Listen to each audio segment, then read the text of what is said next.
नमस्कार मित्रांनो, मी शेळके वकील. माझ्या शेळके वकील चॅनलमध्ये तुमचं सहर्ष स्वागत आहे. आजच्या व्हिडिओमध्ये आपण वेगळाच थोडासा विषय आणून ठेवला आहे की थोडंसं आपला जर आपल्यावर विश्वास असेल तर थोडं एकटं राहायला शिकलं पाहिजे. काय होतं आहे, कुणाच तरी आयुष्यभर साथ असावी, कोणीतरी आपल्यावर अवलंबून असावं किंवा आपण कुणावर तरी अवलंबून असावं. अशा पद्धतीनं जगत असताना जर आपल्याला साथ मिळाली नाही किंवा आपली त्याला साथ मिळाली नाही तर थोडंसं जगणं असह्य होण्याची शक्यता असते. त्यामुळं थोडंसं एकटं राहायला शिकलं पाहिजे. पण स्वतःवर विश्वास असणं गरजेचं आहे. कधीतरी सकाळी उठून एकटंच फिरायला जायचं, जो आनंद आहे तो भोगायला शिका. कुठं प्रवासाला जायचं असेल तर एकटंच जाण्याचा प्रयत्न करा. आपल्याला जर एखाद्याचा आधाराची गरज आहे असं वाटत असेल किंवा एखाद्या मित्राची सवय झालेली असेल तर आपलं डेली रुटीनसुद्धा थोडंसं चुकल्यासारखं होतं बघा. तो नाही ना, मग चला कशाला, आज व्यायामला कशाला जायचं, चला तो नाही ना, आज ते काम राहून देत. तर माझं काय मत आहे, एकटं जर तुम्ही राहायला शिकलं असा तर जीवनामध्ये बरेच कामं फार लवकरात लवकर होऊन जातात आणि कधी झाले हे समजत पण नाही. त्यामुळं कधी एकटं फिरायला गेलं पाहिजे, एकटं चालत राहिलं पाहिजे किंवा जीवनाचा आनंद एकट्याने घेण्याचा प्रयत्न केला पाहिजे.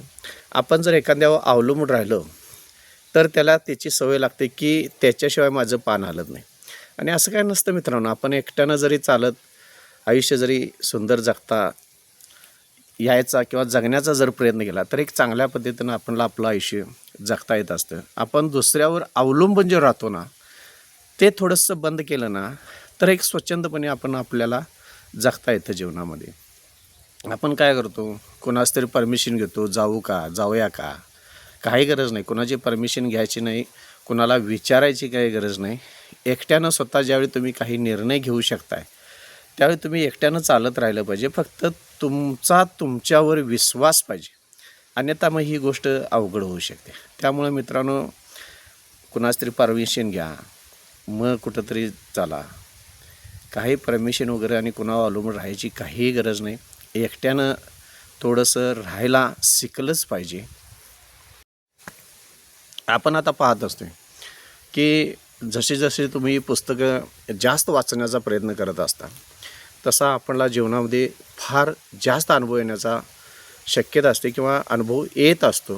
तर मित्रांनो, तुम्ही जे तुमच्या जीवनामध्ये जे जगत असताय तो अनुभव सर्वश्रेष्ठ असतो. मग ते पुस्तकातनं वाचून जो अनुभव मिळाला असतो तो कमी असतो असं माझं मत आहे. आणि जीवन जगत असताना प्रत्येक गोष्टीला ज्यावेळी आपण संघर्ष करत असतो आणि प्रत्येक गोष्ट आपण संघर्षानं मिळवी जातो, जी अपेक्षा आपली एखाद्या गोष्टीच असते. मग तुमची 2 चाकी गाडी घ्यायचं असेल, घराचं स्वप्न असेल, 4 चाकी गाडीचं स्वप्न असेल, काहीही तुमची स्वप्न असतील ते आपण संघर्ष करून ज्यावेळी मिळवत असतो ना, आणि त्यावेळी आलेला अनुभव म्हणजेच आर्थिक अडचण असते. कर्ज काढताना बँकेत आपल्याला किती वेळा तरी अडवलेलं असतं, 10 कागदपत्र आणायला सांगितलेले असतात. अनेक अशा अडचणी आर्थिक येत असतात आणि त्यातनं ते आपण स्वप्न पूर्ण करण्यासाठी त्या संकटांना कधी तोंड दिलेलं असतं. किंवा घर बांधत असताना 17 ते 60 जणांच्या पाया पडावं लागत असतं, 1760 जणांना भेटावं लागत असतं आणि त्यातनं आपण ती एक सुंदर आपल्या स्वप्नातलं घर बांधत असतो. किंवा मोटरसायकल असू दे, किरकोळ गोष्ट कुठल्याही जीवनामध्ये आपल्या असू दे, एखादी गोष्ट ज्यावेळी आपल्याला पाहिजे असते ना त्यावेळी आपलं तन मन धन संपूर्ण त्या गोष्टी ते अर्पण करत असतो आणि ती गोष्ट आपण मिळवण्याचा प्रयत्न करत असतो. आणि मिळवल्यानंतर जो आनंद असतो तो जगावेगळा असतो. आणि त्यातनं जो अनुभव आलेला असतो ना तो माझ्या हिशोबानं सर्वश्रेष्ठ अनुभव असतो. कारण आपल्याला माहिती आहे की माझ्या वयाची जर मित्रमंडळी जर हा व्हिडिओ पाहत असतील, साधारण 70, 80, 90च्या दशकात ज्या लोकांनी कष्ट करून जे मिळवलं त्यांना पैशाची किंमत होती, आण्याची किंमत माहिती होती. जी मंडळी साधारण 55-60च्या वयाची आत्ता सध्या आहेत आणि जो माझा व्हिडिओ आत्ता पाहत आहेत त्यांना माहिती आहे की साधारण 70-80च्या दशकामध्ये प्रत्येक गोष्टीला किंमत होती, माणुसकीला किंमत होती, माणसाच्या शब्दाला किंमत होती. त्याच पद्धतीनं प्रत्येक पैशाला किंमत होती, आणि त्यावेळी पैसे म्हणजे आण्यालासुद्धा किंमत होती. 4 आणे, 8 आणे, 10 पैसे, 5 पैसे. आणि त्या मनानं जर आजचा विचार केला असा तर पैसा तमाम झालेला आहे, माणुसकी संपलेली आहे, वय कमी झालेलं आहे आणि माणसाची बुद्धी वाढलेली आहे. लहान मुलाला जे आता अनुभव आहेत ते त्यावेळी आम्हाला लग्न झाले तर अनुभव नव्हतात. पण आत्ता 4 आणि 5 वर्षाच्या मुलाला जितका अनुभव आहेत तेवढं त्यावेळी 25-30 वर्षाच्या मुलांना अनुभव नसायचे. पण जीवन सुखी आणि समृद्धी होतं असं मागच्या वेळेस माझं मत आहे. पण आत्ताचं जीवन आहे धगधगीचं आहे, बुद्ध्यांग वाढला आहे, आयुष्य कमी झाले, सगळ्या गोष्टी चैनीच्या चालू आहेत आणि त्या पद्धतीनं जीवन जगत असताना फार महत्त्वाचा विचार करणंसुद्धा गरजेचं होऊन बसलेलं. महत्त्वाची गोष्ट म्हणजे तुम्ही समाजामध्ये बाहेर पडताय ना त्यावेळी फार महत्त्वाची गोष्ट असते की आपला पहिली भीती वाटत असते की लोक काय म्हणतील, समाज काय म्हणाल, मग हे असं का, ते तसं का. तर कुठलाही समाज आणि कोणीही काही तुम्हाला म्हणण्यासाठी बसलेला नसतो. ज्याचं काम तो करत असतो. एखाद्याला नावं ठेवायची काम करत असेल तर तो तुम्हाला नावंच ठेवत राहणार. ज्याला चांगलं म्हणायचं तर चांगलं म्हणत असतो. त्यामुळं समाजाकडे जर लक्ष दिलं तर तुमची आहे ती आजचीसुद्धा प्रगती थांबवू शकते. त्यामुळे महत्त्वाची गोष्ट आहे की समाजाकडे न बघता तुम्ही तुमचं जे काही काम आहे ते करत राहणं. भीती मनामध्ये जी असणारी भीती, दडपण हे संपूर्ण काढून टाकून एकटं राहणं, एकटं समाजामध्ये चालणं. मग त्यामध्ये लोक काय म्हणतील, लोकांची भीती वाटते, लोकांचं दडपण येते. अजिबात सगळ्या गोष्टी मनातून जर काढल्या तरच तुम्हाला तुमचं जीवन हे सुंदर दिसू शकेल. अन्यथा समाजाचा विचार केला तर आयुष्यभर आपण जे काय आपलं वय चालू आहे त्यामध्ये आपण समाजाचा विचार केला आहे आणि ज्या काही इच्छा आकांक्षा असतील त्या संपूर्ण मरत जगण्यातला प्रकार होत असतो. त्यामुळं समाजाला भिवून जर जगत असाल तर विचार करणे. ज्यावेळी तुम्ही एकटं बाहेर पडताय त्यावेळी सुरुवातीला एकटं बाहेर पडत असताना थोडंसं मनामध्ये एक भीती निर्माण झालेली असते, दडपण आलेलं असतं. पण जसजसं तुम्ही एखादं कार्य हाती घेताय किंवा बाहेर पडताय त्यावेळी तुमच्या लक्षात येईल की तुमच्या मनामध्ये असणारी भीती, दडपण हे पूर्णपणे नष्ट होत निघालेलं आहे. आणि जशी जशी तुम्हाला सवय होईल, जसं तुम्ही एखादं काम हाती घ्याल आणि एकटं घ्याल त्यावेळी ह्या समाजाची तुम्हाला कुणाचीही काही गरज नसणार आहे आणि तुम्हाला त्याची सवय होणार आहे. आणि त्यामुळे एकटं बाहेर असल्यामुळं कुठल्याही कुणाचीही गरज तुम्हाला कधीही लागणार नाही आहे आणि तुमचा जो आत्मविश्वास डळमळलेला असतो तो आत्मविश्वास जास्तीत जास्त वाढण्याची शक्यता आणि आत्मविश्वास वाढत असतो. त्यामुळं जसं तुम्ही मनानं कठोर होत आहे तसा आत्मविश्वास एकदा तुमचा वाढला की एकटं राहायलासुद्धा आपल्याला काही वाटू शकत नाही. त्यामुळं जीवन सुंदर जगण्याचा जर आपण प्रयत्न केला तर जास्तीत जास्त एकटं राहणं हे फार सुखी आणि समाधानी आहे.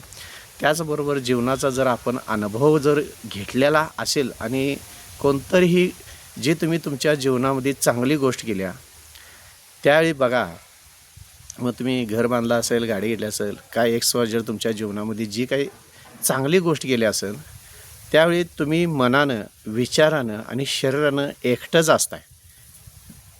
पण ज्यावेळी ती गोष्टमध्ये तुम्ही सक्सेस होताय ना त्यावेळी तुमच्याबरोबर समाज होते. समजा आता तुम्हाला घर बांधायचं असेल, टेन्शन तुम्हाला, विचार तुम्हाला, कर्जाचा हप्ता तुम्ही भरणार आणि हे सगळं करत असताना आपण एकट्यानं करत असतो. पण आपल्याला कोणाला तरी आधार पाहिजे असतो त्यावेळी, पण मिळत नाही. पण तुम्ही करून धावताय आणि करून दिल्यानंतर जी लोक तुमच्याबरोबर असतात ना त्यांचा फार आता विचार करून चालत नाही. कारण तुम्ही स्वतः एकटं राहून एकट्या काही गोष्टी करू शकत असता.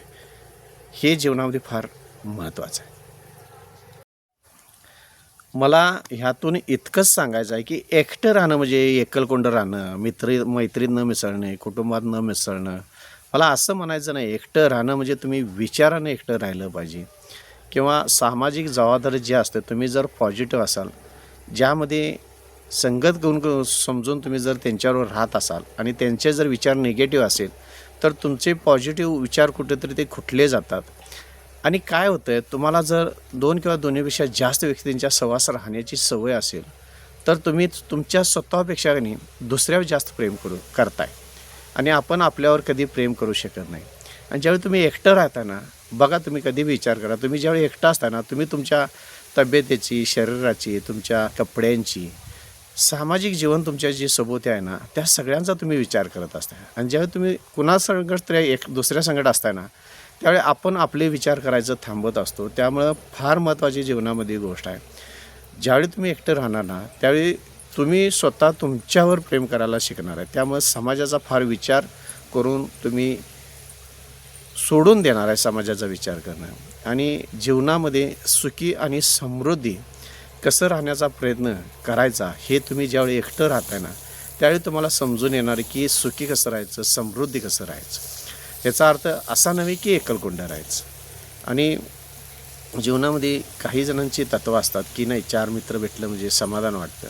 पण भेटणारे मित्र हे त्या पद्धतीचे, त्या विचाराचे आणि त्या पद्धतीने मोटिवेशन देणारे असावेत. तुम्हाला निगेटिव्हमध्ये नेणारे, नकारात्मक काहीतरी सांगणारे आणि प्रत्येक गोष्टीकडे चुकीच्या पद्धतीनं जर दिशादर्शक धावणारा असेल तर असे मित्र जीवनामध्ये माझं तरी मत आहे नसल्याले बरे. एक मित्र असावा 10 मित्रापेक्षा किंवा एक पुस्तक चांगलं असावं जे जीवनामध्ये सुख समृद्धी जीवन आणि मोटिवेशन देणारं असावं. अशा पद्धतीनं जर असतील तरच माझ्या हिशोबानं मित्र असावेत, अन्यथा नसावेत. का तर आपलं जे जीवन आहे ते आपलं असतं. कारण आपण जीवनामध्ये येत असताना एकटं येत असतो, जातानासुद्धा एकटं जात असतो आणि ह्या दरम्यानच्या काळामध्ये आपण किती सुखी समाधानी राहिलो हे जीवनामध्ये फार श्रेष्ठ आहे असं माझ्या दृष्टिकोनातून. धन्यवाद.